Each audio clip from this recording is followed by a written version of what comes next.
یہ کہتے ہیں کہ کیا بچہ پیدا ہو تو بچے کا والد کان میں اذان دے سکتا ہے؟ جی بالکل دے سکتا ہے، اس میں کوئی شرعی لحاظ سے منع نہیں ہے، لیکن یہ ضرور ہے کہ کسی نیک پرہیزگار سے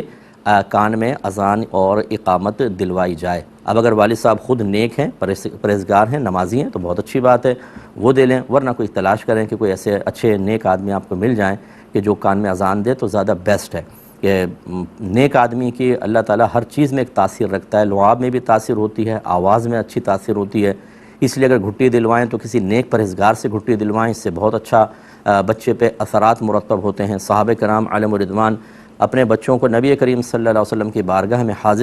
لے کے حاضر ہوتے تھے، اس کو تحنیک کہتے ہیں، گھٹی دینا، تو سرکار کو کھجور وغیرہ چبا کے پھر وہ لے کے بچے کے تالو میں لگا دیا کرتے تھے، تو بچہ چاٹ لیا کرتا تھا، اور آپ کے لعاب دہن مبارک کا اثر اس بچے کے شکم میں پہنچتا تھا اور برکات بہت زیادہ حاصل ہوتی تھیں۔ تو بہرحال خلاصہ کلام یہ ہے کہ اگر والد صاحب فرض کر لیں فاسق و فاجر بھی ہیں تب بھی اذان دینے کی سنت ادا ہو جائے گی اور وہ دے سکتے ہیں، لیکن کسی نیک پرہیزگار متقی کو اذان دینے کا موقع دینا خود بچے کے حق میں بہت ہی مفید ہے۔ یہ کہتے ہیں کہ